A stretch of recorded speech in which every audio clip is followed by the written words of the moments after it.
Hey guys, it's Hustlemon, and yeah, cheers for dropping by in today's video. Right now I've got a growing stash of sealed Pokemon TCG collection boxes in my personal investment portfolio, and you and I both know, as the saying goes, no two boxes are the same. Which wise man said this? I don't remember. Are you trying to present your own statements as ancient wisdom? Collection boxes come in different shapes, sizes, contents, and of course even price points. And just like I stated before, there's no magical secret sauce when it comes to Pokemon investing. Honestly, it's very simple. Get a product, keep it sealed for a numerous amount of years, and congratulations, you're coming out with a return. That is it. Anyone can get started. Honestly, the real challenge is not just about being patient, it's choosing the right type of product to invest in for yourself. Not only just to stick to your budget, but use your available space smartly and take a calculated punt on what you will believe will do better over time. Let's just give a quick example right now. If you had £40 and you had a choice between two boxes, the Charizard Premium Collection Box or the Ogerpon Premium Collection Box, I'm picking the Zard. Why? Because Charizard has the name, the nostalgia, the track record. It almost always draws in a return and the long-term investments. In fact, I've even covered this on a video, so you can go ahead and check that out. That specifically focuses on Charizard. But on this video, we're going to be doing things differently. I'm looking into different varieties of collection boxes. So today what I've done is I've broken it down into 5 unique categories, and I'm highlighting the pros and cons and also giving you examples. Like I've done before, I'm giving you examples of products that I actually have myself. So throughout this video, I'll showcase it and flash it for you guys, and I can tell you what's going on over here. And these 5 categories, I've personally named them myself, so you might look at the names going a bit like, I've never heard of that name before for this type of collection boxes. Please don't judge, it will upset my feelings. Anyway, without further ado, let's go ahead and check it out. Right, so let's kick it off with the most widely available product, the easiest one that I say anyone can go ahead and pick up on the market. I dubbed this the 4-pack jumbo card collection boxes. The price point ranges anywhere between £16 to £24 maximum. Like I said, they're probably the most widely available products over here on the Pokemon shelves. Like, you can get them from Tesco, Asda, Smith Toy Stores, you name it, they'll have a collection box in there. And honestly, I've got quite a few of my personal sealed collection boxes as well. I've got the Regidrago collection box from Crown Zenith, Houndstone EX collection box. I got that very cheap, relatively, like, honestly a decent price. I'm literally, as of this week, I picked up the Hopsation collection box that's just recently dropped in. It's got 2 Journey Together booster packs in there as well, so not a bad box for me to add on to my collection. On a side note, I personally say jumbo cards won't be around forever. I feel like Pokemon Company will one day phase them out, and then it's going to have that nostalgic factor, and then the cards end up rising in prices because of that. Like I mentioned before, I love collecting jumbo cards as well. I think it's a very niche thing, and it's quite cool because you can pick it up relatively cheap on secondhand markets on eBay. So we can touch upon the pros. Well, easy enough, straight away, very affordable entry point for anyone to get started. Like £16-24, it's within everyone's budget. Most of them include a cool exclusive promo cards, like for example the Pikachu V from Shining Fates over there in that collection box. I feel like that's quite a cool promo card that you can add onto your personal binder as well. Easy to find, lots of reprints. They don't tend to go through the FOMO as much as the other products out over there. It's not like the ETBs or the booster boxes, etc. The collection boxes tend to stay on the market a lot more longer. And then there's a huge variety in the Pokemon selection as well. So, for example, you don't like Houndstone, that's cool. You might find something else that you do like. Like, at the end of the day, the world is your oyster when it comes to collection boxes. I don't think there's a Pokemon that hasn't had one as of yet. In fact, no, Sandslash hasn't had one. We want one for Sandslash in the future. I know Sandslash has got the GX Alolan version, but I'm talking about the original OG one. I want him on a collection box. Anyway, that is some of the pros over here. What I would say the cons are, however, it's very, very bulky. Honestly, awkward to store. Like, this is one of the problems that I had, because obviously it's quite lengthy in size and wide. So it's one of those things you need a storage box for you to keep it protected. It's not easy enough to display. And then that's the other issue about it. Because of the large size, it makes it harder to keep in perfect condition, and it's got flimsy cardboard material. It's honestly like a Funko Pop outer shell. Like you drop a penny on it, it's like a pancake. It gets squashed, and that's the problem. You can't keep it in perfect condition well enough in comparison to other sealed products. There's even collection boxes that are a lot more premium in quality and for the outer protective cardboard that they use. But in terms of the standard collection boxes, it's just flimsy, and most of them get dented as well because somebody grabs it and just gives them a good like squeeze, and it's like, come on, respect the item. But that's one of the downside things of it. But either way, let's go for it. Let's move on to the next one. So next up, guys, we've got the square collection boxes. These boxes are much more smaller than the standard collection boxes. They're neatly packed, easy to store, and well, they're shaped like a square, hence the name square boxes. So some of the examples that I can include on this is the Shrouded Fable King Gambit collection box, the Lugia Combined Powers Premium collection box, and of course the Alakazam EX151 collection box as well. So literally the pros is very straightforward as well over here. It's compact and it's stackable. It's perfect for storage. I mentioned this before. I like things that are easy enough to store, that are relatively small in sizes, because it means I can just basically create a lot of like space savings for my personal self. Less plastic, which is better for the environment as well. I personally like that as well, because obviously Pokemon's being a lot more cautious with the environment as well. It gets rid of any unnecessary waste out there as well. So I think if Pokemon does this more and more and implement it, tiny little changes, it can help our wider world out over there. Easier to ship and sell later on as well, because look, if you ship in a standard collection box over there, you're going to end up paying a lot more of a premium cost in order to get the right size box and go through Royal Mail. These boxes are honestly fit neatly into like a shoebox sort of size area, and therefore you can just go ahead and sell it a lot more efficiently for yourself. Some of the cons that I would say is there's no real theme across these products besides the actual shape itself. The other collection boxes, they have like an oversized card that you can build up over there in time frame. Some of them have a theme that you can work on. The square boxes seem to be very wild and spontaneous as well, so it's one of those things. And I guess it's a less of a wow factor as well than the other premium options that I'm going to list over here. So it's just one of those things. If you are a person that has like the eye-catching appeal towards some of these products, then I'll be honest, the square boxes in itself doesn't really draw as much attention over there. Right, so next up, guys, is the premium collection boxes. I did not need to give this a unique name. I can just basically say it as it is. I would say these are like your mid to high tier boxes. Usually they come with like 6 booster packs. Absolutely stunning promo cards. They tend to go a bit above and beyond with the promo card designs than your standard like collection boxes. And then you get like extra goodies like pins, sleeves, or coins, or like lately you got the acrylic sets. Some of the examples is the Palkia V-Star Premium Collection Box, which you get a cool looking pin over there. You got the Charizard EX Collection Box, you get some sleeves over here. And then you got the Iona Bellybot EX Collection Box over here that I'm just going to showcase. I don't personally have it, but these come with these acrylic stuff over here. I'll be honest, it's not really too much of appeal to myself, but each to their own. Some people would prefer this over having the pins and the sleeves. So I do want to actually touch upon the first pro, which is covering the unique extra merchandisers that do come in these collection boxes. Like for example, the pin in the Palkia V-Star box. Like if you look at the pins, even on the Pokemon Company website or on eBay, they tend to sell for anywhere between £6 to £12. Some people like collecting these pins. It's not for me, but you know, at the end of the day, if I wanted to make a bit of an extra buck from a collection box that I don't really tend to like the product towards, then I can at least get rid of the pin and, you know, get a couple of cheeky quid back for myself. The sleeves are very useful. I always need sleeves at end of the day, and having like for example the Gyarados sleeves in the premium collection box, it does come to use, so it's one less headache for me to pick up later on down the line.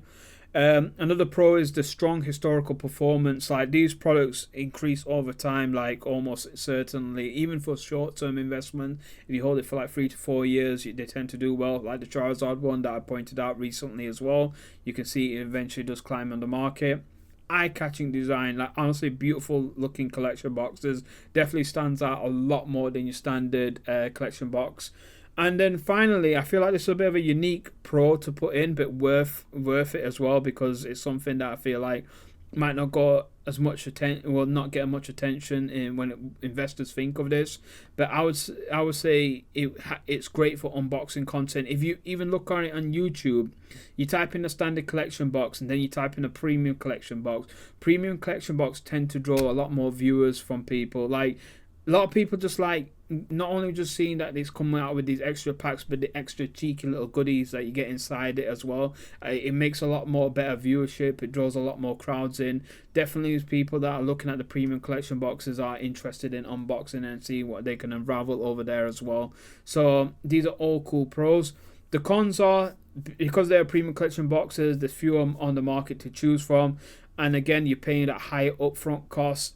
You're looking about the £40 area, which some people might basically go and fall towards getting an ETB on sale if they can find one.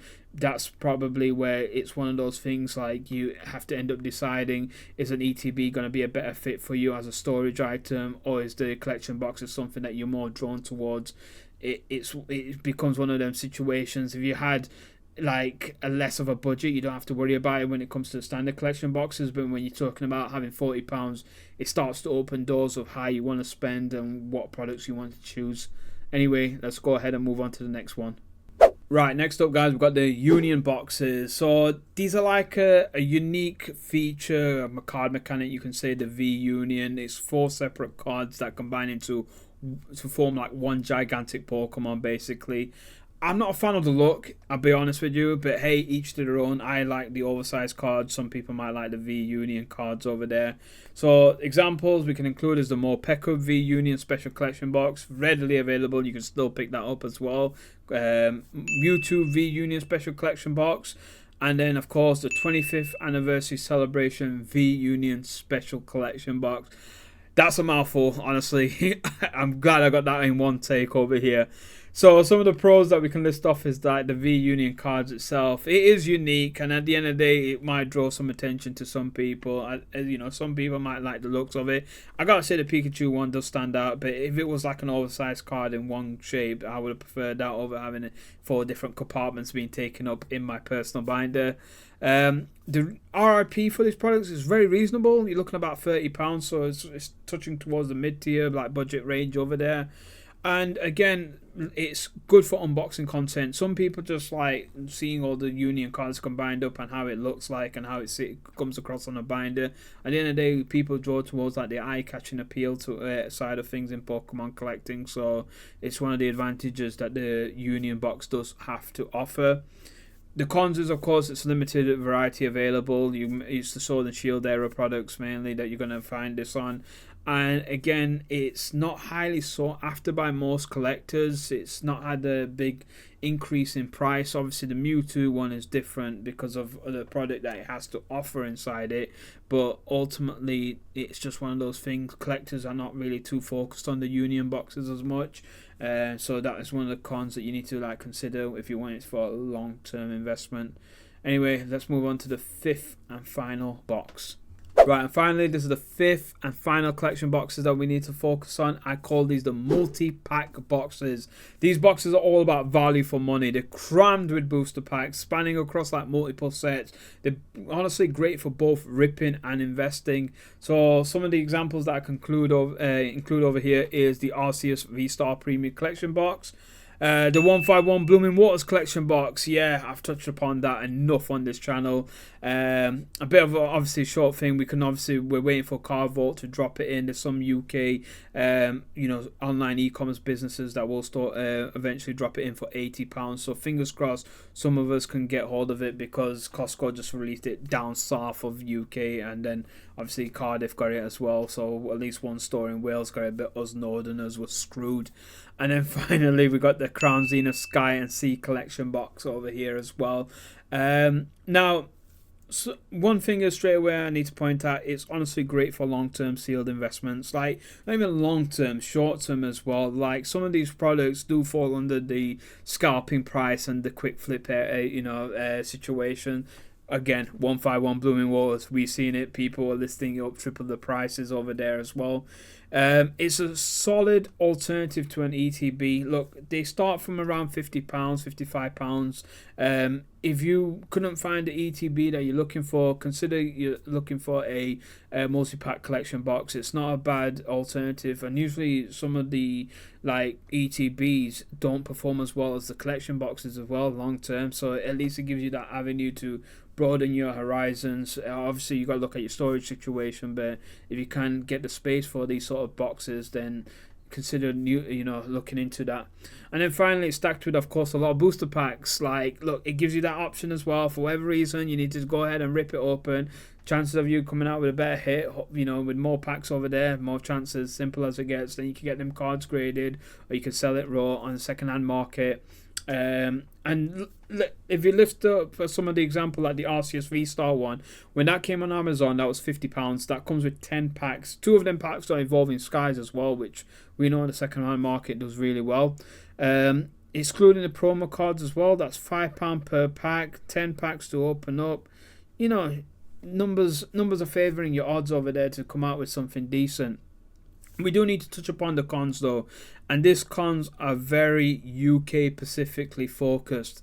So these type of products are much more difficult to find in the UK. Like, genuinely, like the Canadians and the Americans, they have a lot more better opportunity to get hold of these products than we do. Especially like the Crown Zenith Sky and Sea collection box, that's non-existent. There is an American product where you basically go to Sam's Club, they pay about $55 at maximum over there, and then if you want it over here in the UK, it's an absolute beautiful product. It comes with like 12 or 14 collection packs of Crown Zenith. I'm sure I'll pop it up on screen, but it's an absolute beautiful looking like visually collection box as well. But we are paying essentially almost triple, because not only we're paying the person's scalping price that's sat over there in America, but then we're paying for the shipping fee, the import tax, etc. So all that gets added on, and therefore we're just obviously left a bit more in the dirt, because we've essentially had to fork out extra to have that product. UK prices are often higher to the American and the Canadian equivalents. Again, I pointed this out before. Pokemon does it. In fact, a lot of Japanese company does it, but unfortunately, it's one of them things. They have a fixated price point across the globe.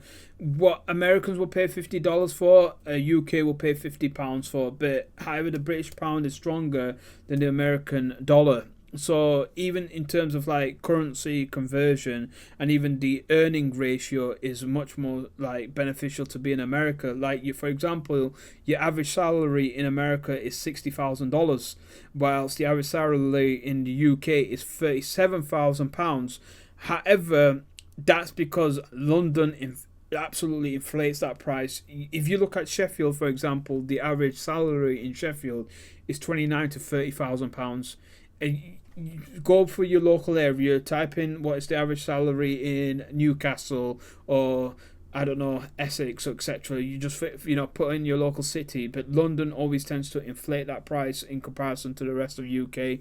But essentially, we have less disposable income to our American counterparts, so therefore we are essentially again screwed in that area.